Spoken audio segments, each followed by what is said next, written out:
everyone, it's Maddie. And me, and today we're going to be doing the end of the year book tag. Questions about books before the end of the year. Yeah, it's pretty self-explanatory, this one. So, the first question is, are there any books that you haven't finished that you still need to get done before the end of the year? I have Daisy Jones and the Six by Taylor Jenkins Reid. How far through did I get?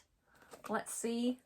200 pages. Pretty significant. I did well. Maddie really loved this book. Yes, and one of my favourites of the year. Yeah, spoilers. So she basically passed it to me as soon as she finished and was like, you need to read this. Yes. And so I started it, but then I feel, and it's very easy to get into, like it's easy to read, but then I kept hearing things about like the audiobook being better because it's narrated by all of the characters. I wasn't invested as immediately as I thought I was going to be. It's not that I don't like it, there were just other things that I guess I put it down and read instead. But I do want to finish it before the end of the year, and I don't think it's going to be hard at all to just dip into it because it does feel like non-fiction. I feel like I read it in about 40 minutes. It like absolutely consumed me, even though obviously it took me longer than that. Like, it felt like I just watched an episode of a really good TV show. I have 2 books on the go. One has a tighter deadline because it's a library book, and that's My Brilliant Friend by Elena Ferrante. 92 pages through, the book starts with the son of this woman's best friend phoning her up and saying that his mum has gone missing, and the friend just being like, yep. Then it goes back in time and tells you the story about how these 2 girls met when they were really young and just charts their whole life. Why is it called My Brilliant Friend then, but it's got like a wedding scene? Unless are they these kids?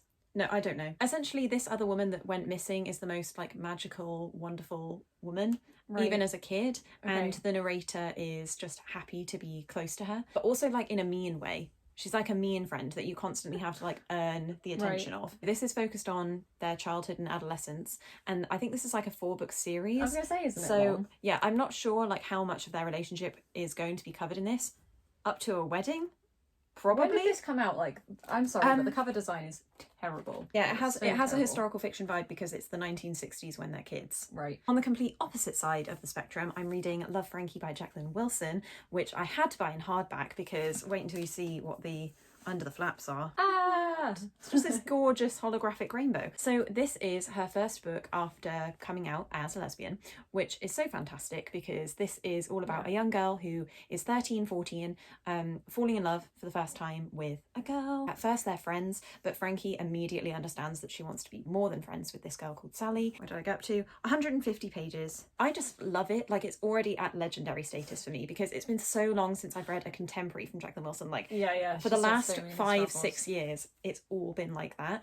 And this is throwing me right back to the good old days of Best Friends, of My Sister Jodie. Like, it feels like that. I'm just reading every single Jacqueline Wilson friendship now as queer. Yeah. Like, the subtext on a lot of them is very queer. Because it was tomboy and girly girl, and now that's being read with a FF angle. Exactly. And it's like, it explains so much. It explains so much. I'm pretty much right in my queer reading of Midnight. Oh yeah, exactly. That's this basically confirmed this. that. When you're finished, I will be going straight to it. And there's like a little fun fair on the back, and they've been to 2 fun fairs in 150 pages, which everyone knows are the peak scenes in Jacqueline Wilson books. Exactly. Candy Floss, Clean Break, the fairground scenes. Are it. So yeah, this is just the pinnacle of Jacqueline Wilson. Who knew the pinnacle of Jacqueline Wilson would be gay? I love it. Do you have an autumnal book to transition into the end of the year? No.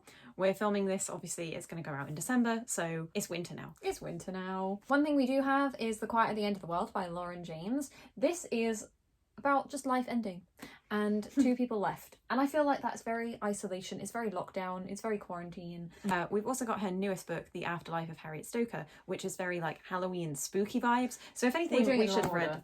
But we're going to do like a reading double with these, swap the books so we read them at the same time. And Lauren is just a fantastic writer when it comes to plot and character, so they will be excellent. Very excited. The next is what are 3 books you want to read before the end of the year. Me and B have been really good recently with reading each other's TBRs. Our shelf is shrinking and shrinking, so these are just some of the leftover books. The goal with that TBR shelf is to read the stuff that each other have read that we've left from years before, so that then all of the books that are left we can just read and swap. Because we'd really like to get to more of a book club vibe where as soon as one's finished it, the other one can read, so then we can discuss it. Because with the books that we're catching up on now, like when Maddie's saying stuff about it, I'm like, yeah, I read that 2 years ago. I'm sure I could have had like a discussion about it then. And I've got such a sieve brain anyway. Exactly. So that is the goal with this TBR stuff. So with that in mind, my first book is Frankly in Love by David Yoon. And you actually read this one this year, so... Last September. No. 2019. No, this came out this year. No, Don't do that to me. It didn't. I read it a year ago. No, you read this yesterday. But you know what?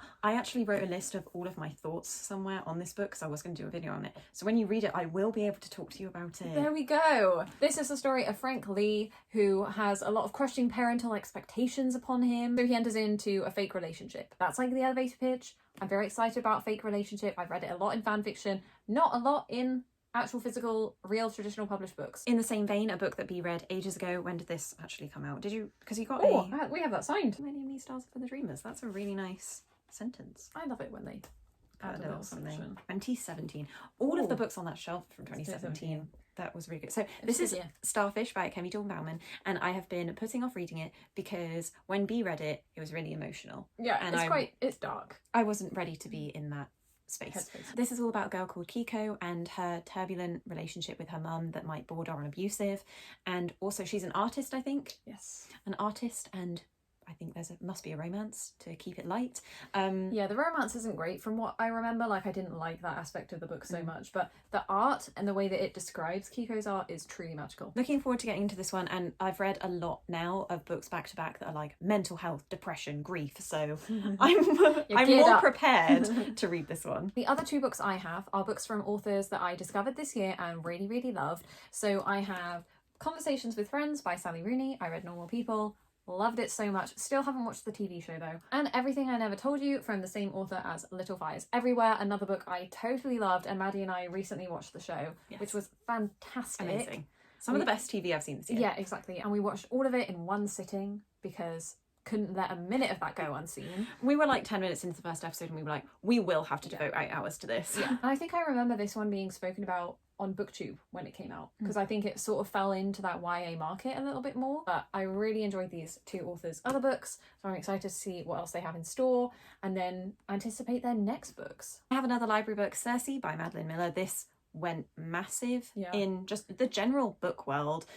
Everybody was reading this one. If it's got that much buzz, I will give it some attention. It's a feminist retelling of Greek myths. Circe, from what I remember from Percy Jackson, which is of course the most credible source to get knowledge from, Circe was like a witch who turned men into little animals. Yeah, I thought hamsters, gerbils, that's what I...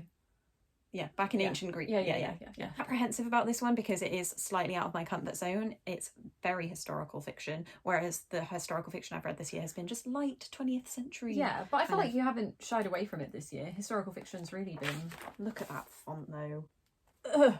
I'm going to need a magnifying glass. Why? So this one will probably take me quite a while, but I'm going to try. And the last book I definitely want to read before the end of the year is The Places I've Cried in Public by Holly Bourne. This was nominated for the YA Book Prize, so we're going to do a video where we read some of the other nominees. And this falls into my new niche that I've discovered within the last year of books about breakups and relationships from start to end. I'm just fascinated by it. I love the character development because it's guaranteed that they'll go through something. I just love watching a train wreck. I actually read 50 pages of this, I think, when I first bought it and really liked the writing style. I think the atmosphere of like sixth form and college was so well drawn. Are they older then?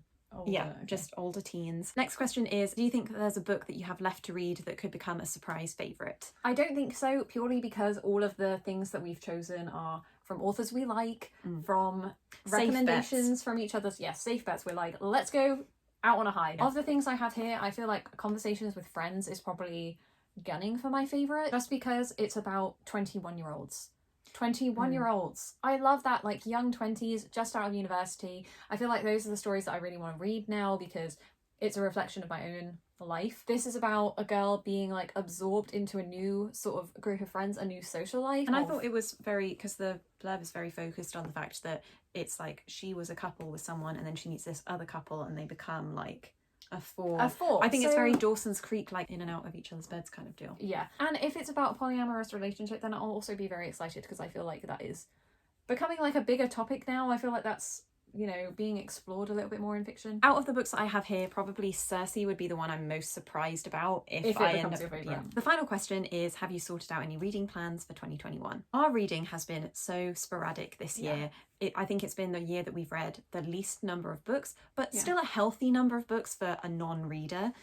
We've got out of that like 200 books a year territory, which was honestly a bit scary when I reflect on. Yeah, I know. I'm like, when did I have the time? Like, how was I doing that? Especially on top of education. I don't really care if I come out only reading like 50 books or something. 50 books is still a lot. If I come out reading like 30 books next year, I just would have liked to know that I read like 30 pages a night rather than I didn't read anything for 6 months and then I read 7 books in 4 days. I like the way things have been going with my reading of branching out and just trying new things like based on what they're about rather than being intimidated by the genre or the target audience. That's been really fun, discovering new things and new authors that I can be invested in. I'd also personally like to read more translated works. If I read one non-fiction.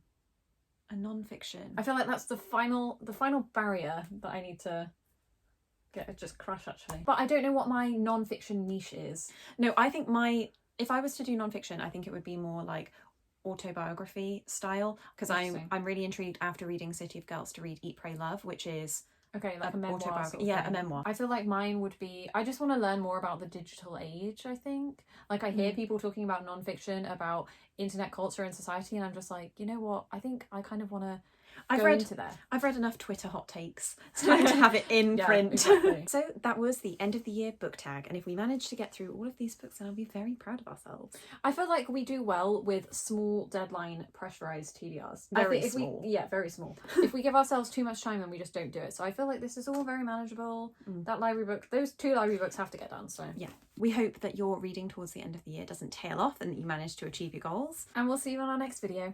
Suddenly I see polka dots and moon.